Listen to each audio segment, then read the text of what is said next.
Good morning, good morning. It's Make It Happen Monday and it's the first of 2022 and I am so excited to be back. I've had a lovely 2 week break from doing videos. I'm here with you today. And Make It Happen Monday is all about sharing stories and strategies that will help you to listen to and trust yourself better with purpose of improving performance and because they're key to you have the best life ever. And something just flipped. Hopefully you're all okay and you can still hear me. That's brilliant. So without any further ado, put my teeth back in. A little bit of a heads up. Those of you who have followed me on social media will know I was a bit poorly over the Christmas break just the last few days. So I might have a bit of a tickle in the throat. You might find me coughing and spluttering throughout today. Hopefully that doesn't disrupt or make it difficult for you to listen. If you come on live, please put a comment in the bottom. It makes me feel so much better if I know someone is with me and I know who's listening. Welcome to this show. Now I either interview somebody or I'm going to share a strategy or a process with you, and today it's going to be a strategy and process with you. And then we finish with the clean setup questions developed by David Grove and Caitlin Walker, where we actually ask you some questions to set you up for success for the week. I hope that will be of use to you today, and I can't wait to share with you. So without any further ado, today the subject is about kick-starting your new year. Now I'm just going to check what I actually wrote on the description. I put, in this episode I'll be sharing why learning to listen to the story you tell yourself matters, and whilst New Year is often marked as the good time to renew and restart things, we'll only change when the time is right for us. And there are three things that I've learned over the last 35 years of motivating other people to change their behaviour. I've worked as a Slim and Well consultant, so I've helped people with their weight loss. I've worked as a sales manager, so helping people to get more sales. And I've been coaching people in the last 13, 14 years, I've been doing it now, in their personal performance and their relationships.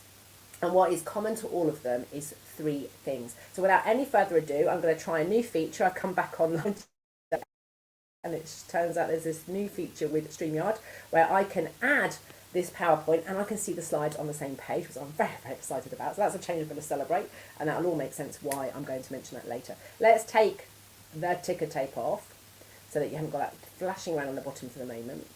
I'm going to slow my speaking down so that I go from my very excited, enthusiastic starting voice to the one where I hopefully, if you're going to have to learn or process the information, it's a little bit easier for you to understand and make sense of. So the first thing that I talk about on the 7-Day Make It Happen Motivator program is, and I talk about it also in my book, those of you who've got it, The Manager Critic, From Overwhelm to Clarity, is absolutely the first thing is to have clarity. So many people say, oh, this year I'm going to give up. So let's go through my household at the moment. I'm not having chocolate for the whole of January. Other people do dry January. I don't drink, so that's not really going to be helpful for me. So I'm not having chocolate in January. My daughter's not having sugar in her tea, and her partner is not going to have fizzy drink. So there are a couple of things that people are not going to do. But what happens often when we decide we're going to do something is we say it, but we don't really have clarity of what we mean by why we say it, and we don't remember why, what was the purpose for doing that. And so for me, the reason I've given up chocolate is because in 2021, I got this real habit of going to Costa Coffee and having hot chocolates and millionaire shortbreads. And it was an unhealthy habit. It wasn't one I wanted to continue. And so by just giving myself a month without chocolate means when I go to coffee with my bestie, which I do on a regular basis, and with my friends and family, I can get a peppermint tea and just change the association with hot chocolate with those meetings. I still want to meet up with people, but I want to change what I purchase. And so just making it I'm not having to make a decision in the moment, I'm just not going to have it. That's my purpose for doing it. So I want you to think about yourself for the new year, whether you decide your new year starts today or whether it starts tomorrow, or even whether it starts on the 1st of February. As a Slim and Well consultant, we used to see loads of people, come in on the 1st of January, but by the middle of February, they keep that willpower going for 6 weeks. But often after 6 weeks, they would forget why they started it. And actually, we're hardwired as human people that we like instant gratification, we like to know, so we can often do that short-term pain for the long-term gain. But things like improving relationships, losing weight, growing a business, all of those things, they take a lot longer than that short-term gratification. So we have to develop the skills and the ability to keep ourselves motivated over longer periods of time. And the best way is to have clarity and to have it written down so you don't forget why you're doing it in the first place. It is so easy to, how many times, I'll tell you a good example. Those of you know that my first week off, I had 1 day of silence. And on the day after, when I was allowed to talk, allowed being that I made those rules up, it was really weird because I kept forgetting that I was allowed to talk, even though I could. And so, just 1 day later I'd forgotten. I was only doing a 24-hour silence. But whenever I went to talk, it felt a bit weird. It felt wrong because I'd conditioned myself not to talk the day before. So we can so easily forget what it is we want, why we want it, and who we want it for. And so part of the clarity process that I work with my clients is that we are looking to take them through, and it's all in the book. If you ever do just want to do a bit of self-coaching, you can find it on our Work With Us self-coaching recommended reading in the website or step-by-step listening. But it takes you through the 7-step process. So we actually look at these 7 steps. So the first thing, in order to get clarity of what you want, you have to get yourself back into that. So create enough time and space so you've got that curiosity. If you are overwhelmed, frustrated, vented up, there's a very good chance at that time your brain is in fight, flight or freeze. Your time frames will be like just to get you out of this horrible feeling right now. And therefore, when you do make decisions, they won't be ones that help you to really fire through.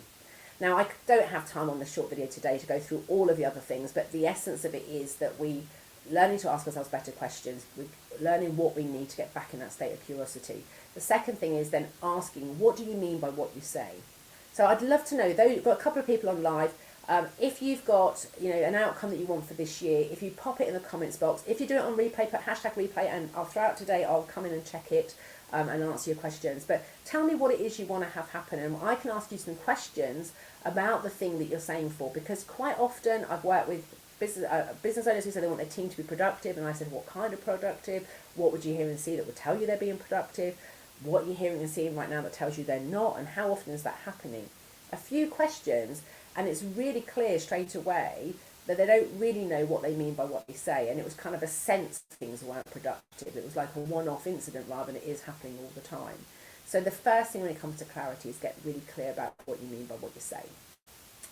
When we look at attention, we look at what's working rather than what's not working, because if you want to get what you want, it's not very helpful talking about what you don't want, because people can only give you more of what you don't want. You have to be able to change your attention from what you don't want to what you do want. And when we're frustrated, we're in fight, flight or freeze, and we're like that, often our attention, because the brain is hardwired for a negative bias, is on what isn't working, what we don't want, what isn't fair, what isn't there.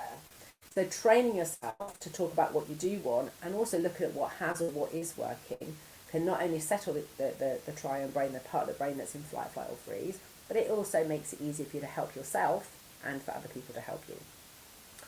Reflection is about the quality of the feedback. I'm not going to go into that right now. Intention is about drama. If you're in that place where you're blaming yourself, criticising yourself, or blaming or criticising other people, there's a really good chance when you communicate to yourself or other people, you're going to get more drama back.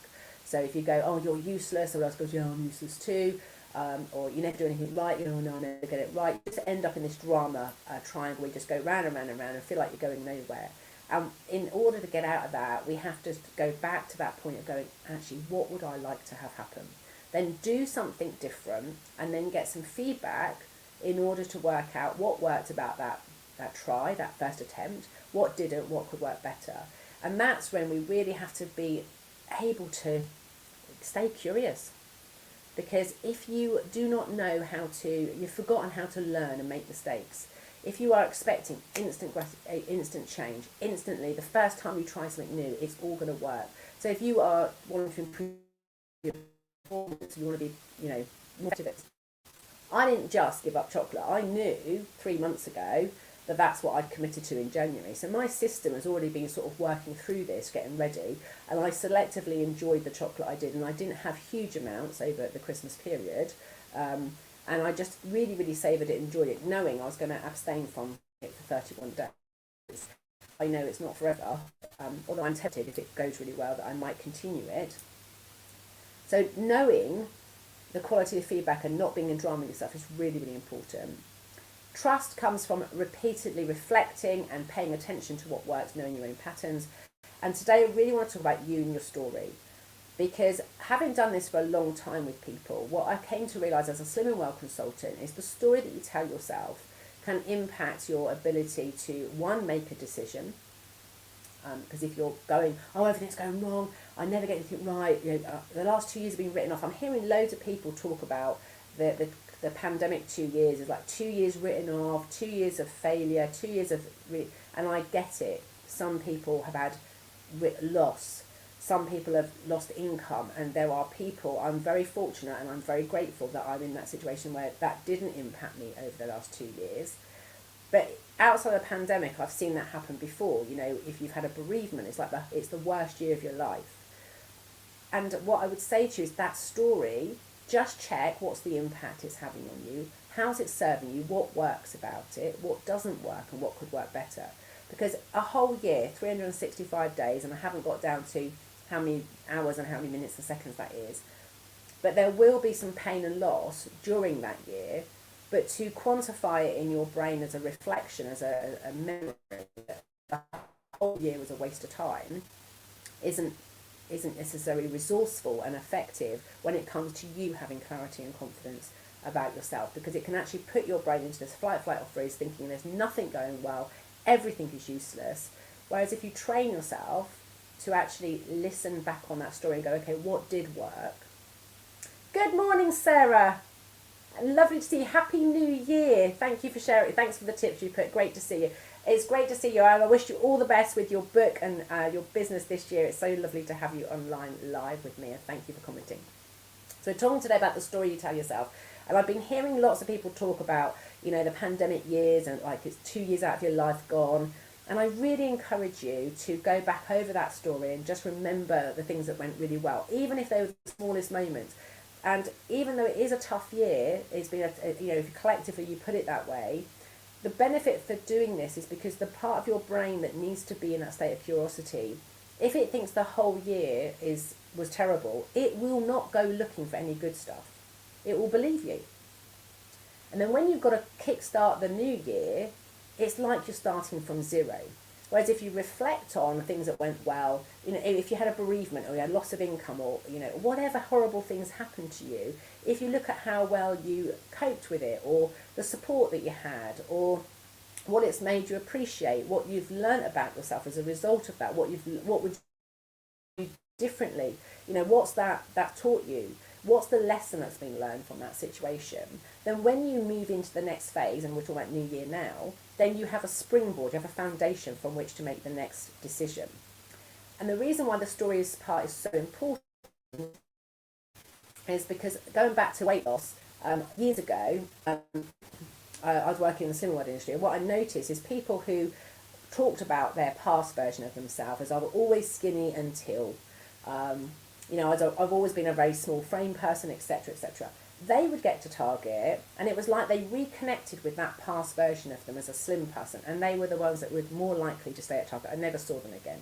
And whenever I bumped into them in town, they were still at Target. They just needed a bit of support to shift the weight and get back into being the person they used to be. The people who are a bit more like me, so if I talk to my dad, in fact we had this conversation just like 3 or 4 weeks ago, he'll go, oh, you were such a chunky baby. So like everybody talks about me as the chunky baby. I was quite sporty, I did a lot of sports, so I was talked about as solid, tree trunk legs.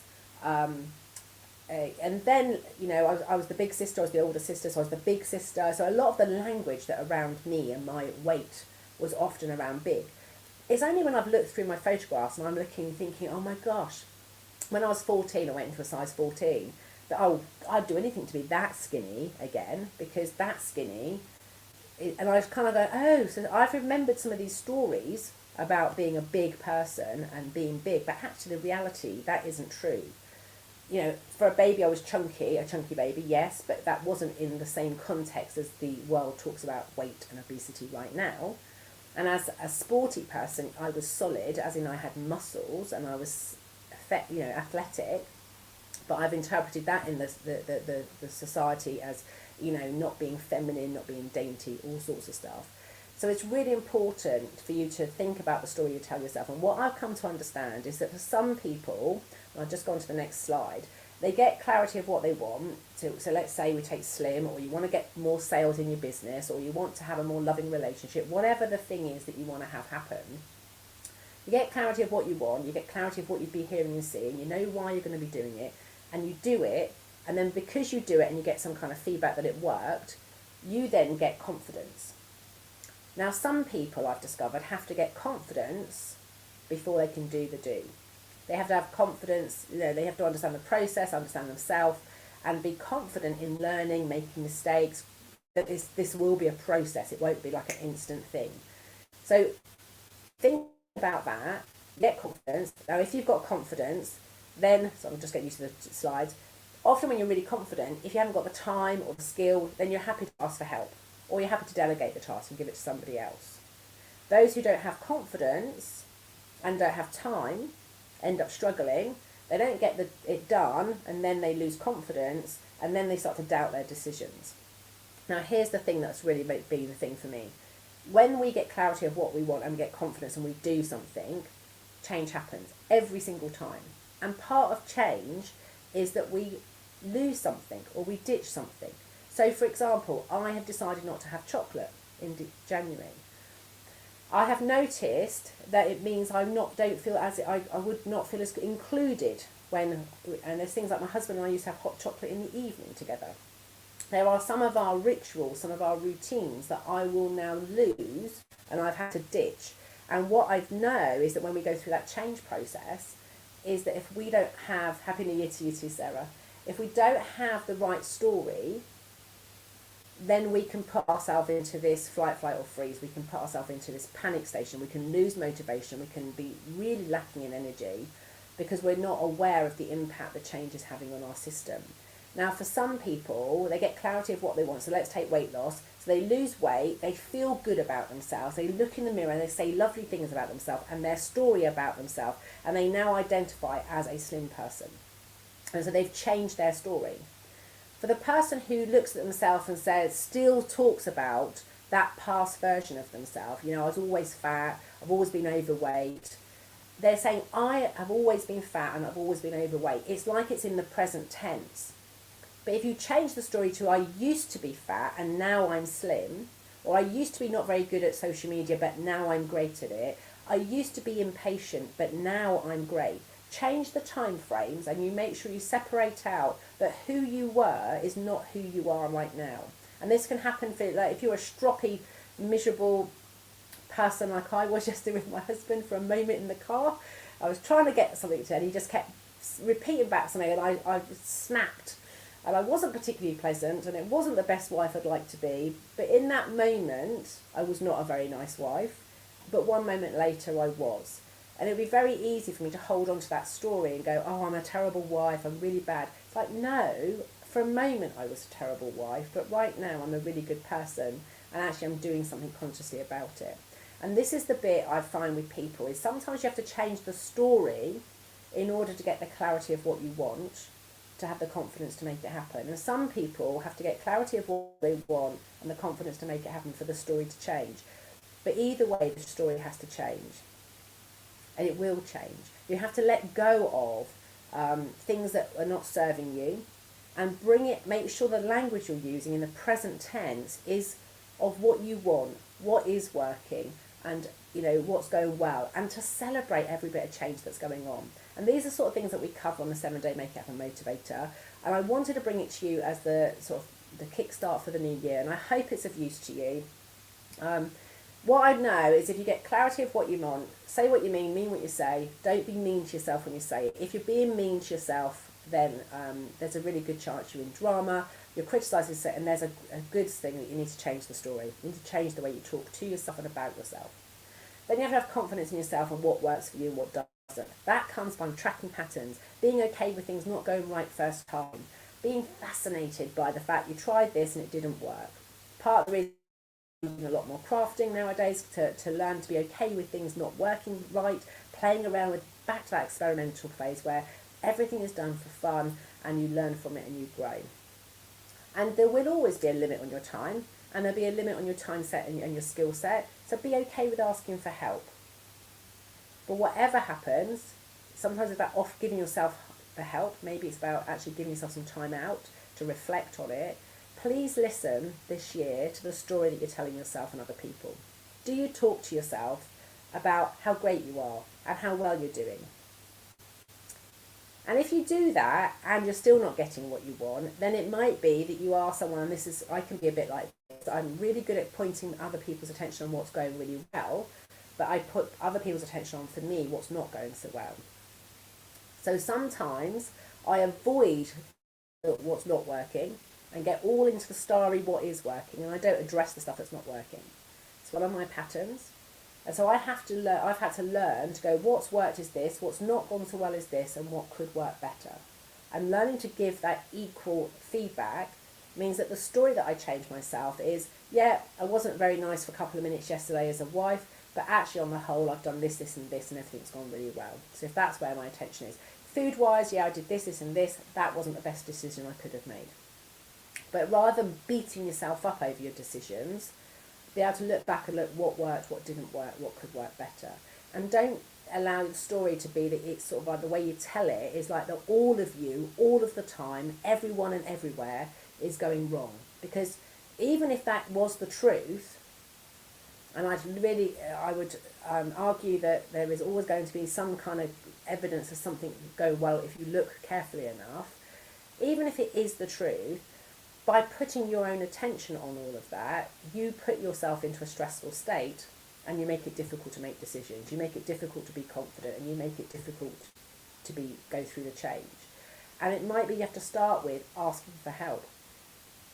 You might need to start with that bit because the change you're going through. If you've got loads of change, it causes overwhelm. If you haven't got enough change, it causes frustration for some people. But asking for help, just to feel supported and less alone, might be where you need to start, rather than start with clarity or confidence. Hope that's been of use to you. What I do know though is that at the heart of that's when we get our motivation. Okay, so many people sort of wait for motivation to happen as though it's like a bus that you just stand at a bus stop, I'm just waiting for motivation to kick in. So I want to leave you with a thought that actually motivation comes from having clarity of what you want, having confidence in the process, and recognising that sometimes it doesn't happen instantly, it's a thing that happens over time, and changing the way that you talk to and about yourself. And that helps you to have a better way of letting go of the stuff that doesn't serve you. Don't talk to yourself about you being a bad person. Sometimes, giving yourself a good telling off can be really resourceful, but if it becomes habitual and it becomes the way that you always talk, then your own system can struggle and other people don't know how to help you. They'll want to, but they won't know how to. And that is when the magic happens. So I want you to think about the Do Like Eldritch system, which is step 1, get clarity of what you want, I decide. Step 2, have confidence in yourself in the process. Now, sometimes just making a decision is enough for confidence to happen, but sometimes we need to do something and get some feedback. And then we have to evaluate what worked, what didn't work, what could work. And that might take several attempts and it might take time over time, which is why I run programs over 6 months, but I also do one-off sessions. Sometimes just a bit of clarity is all that needs for the system to change, for the story to change.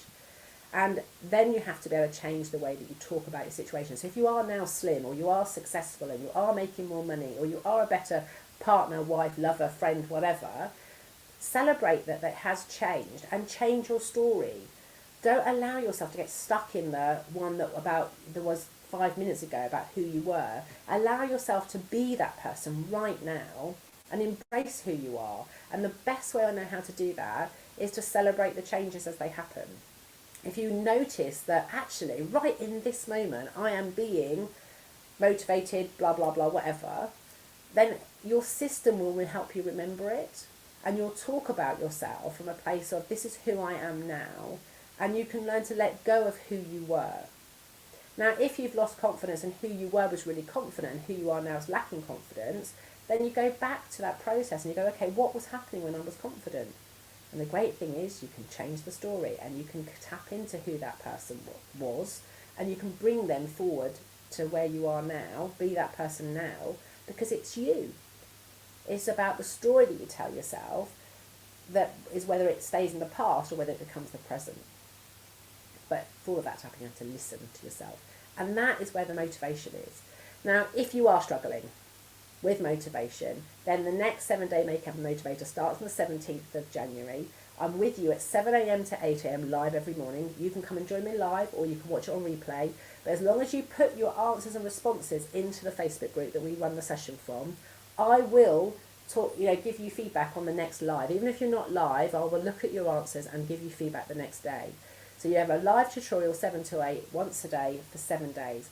And the whole process takes you through this thing where you go, get curious about what you'd like to have happen. We check your language. We look at where your attention is. We look at the quality of the feedback you're giving, making sure you're not in drama, helping you trust your process. And then we finish with you and your story and helping you to change the story that you're telling yourself. So in 7 days, you can look to actually fully understanding what you want to have happen, but also what you need to make it happen. And some people achieve it in the 7 days, but some discover it's a process that will take time, and they leave with the confidence to do that. Please do not struggle in 2022. I am here to support you. And one of the things that I want to make happen is to help more people improve their relationships and their performance. And so through clean coaching and clean language. So please do share the news with them. Without any further ado, I just want to introduce you very quickly before we finish at the half-hour mark with clean language, which was developed by this lovely man called David Grove. And I wouldn't be where I am today if I hadn't come across this process and I hadn't learned to reconnect with curiosity, to get playful, to enjoy life, to actually go, oh, that's interesting. I'm doing this really annoying behaviour that isn't getting me what I want, but I'm still doing it again. That's funny. And I've done that through the ability to actually ask questions like, is there anything else about that behaviour? And what kind of done it again? And where is done it again? And done it again is like what? And just asking questions to find out, what do I mean by what I say? And the other questions you can do when we talk about your process is that these are sequential questions. So if you go, right, when I'm really confident it's like this, or when I'm really slim I'm like this, you can look at what happens just before, then what happens. And you can actually work out the sequence of events, the process that gets you from where you are now to where you want to be. Now, what we do on the Make It Happen Day is we look at the Make It Happen Motivator, is we look at when you're demotivated, what happens between motivated and motivated. We then look at what happens between motivated and demotivated. Guess what? Being demotivated is part of life. You know, when we push at something, we're really working hard at something, we will get tired. The sixth principle of motivated action is pause. We need to learn to rest, restore, recharge. So sometimes the only reason we're not doing something is because we're tired. It's not because we're afraid, it's not because we're useless, it's not because we're repeating patterns. But if we pay attention to the process and we pay attention to the patterns and we notice any progress, we can stop talking to ourselves about how bad we are or how things don't work. And we can really motivate ourselves to go, oh, I'm in my rest phase. Okay, I'll take a couple of hours, couple of minutes, couple of days, whatever it might be. So those who know, I've just taken 3 weeks off. It's probably the first 3 weeks in my 22 years of being self-employed where I was completely off. In fact, I had to warm my laptop up yesterday just to get myself back into the mode of doing the video today. And I had said I was coming back online on Tuesday. I was going to come back in the office tomorrow, but I was so excited I just couldn't wait. I thought, I'm going to do a video on Monday. I actually want to do it. But it's the first time I haven't looked at my laptop. I haven't really done any work. I did a post on Saturday. I didn't do any posts for 2 weeks. And I feel completely energised and ready to go. But the story I was telling myself just before Christmas, when I got really busy and I had people wanting to book appointments and I had to put them off till January, was like, I can't afford to take time off. And I thought, I can't do this. You know, I know this. I know if I don't take the time off now, I will not come back at my best in January. And I do know that some people find it easier at Christmas, but it's also important throughout the year to know your own patterns, to know what you need to be able to rest, restore and recharge. And sometimes we just need a change of activity, and sometimes we need to absolutely hit the pause button and stop. I hope you found today's tutorial useful, and we're going to leave, as always, with our 3 questions, which I normally put on the bottom as well as the banner, which is, now that you know what you know, having listened to me, and I thank you graciously, I'm grateful that you've listened. I want to think about, what would you like to have happen? Now that you know what you know, what would you like to have happen?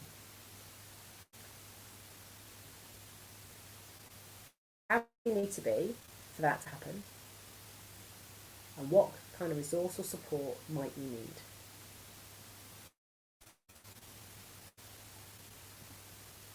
And if you want any more information, I think I've actually got on the banner, I can put the thing up for step-by-step listening, 7-day motivator. I forgot to do that. You can go to our step-by-step listening / 7-day make it happen motivator, find out when the next course is, sign up, whether you do the January one, or I think the next one is in May, not sure, I have to check my diary. But please do come and join us. I'd love to see you there. Whatever your plans, whatever your hopes, whatever your aspirations are for the year ahead, please be aware of the story that you're telling yourself about last year and the story you're telling yourself about the future, but as much the story you tell yourself about yourself right today, because that story will influence everything you say and everything you do and how other people interact and relate to you. Have a fantastic week. Can't wait to be back with you next week. And we've got 6 weeks now of fantastic, inspiring interviews and strategies that I want to share with you.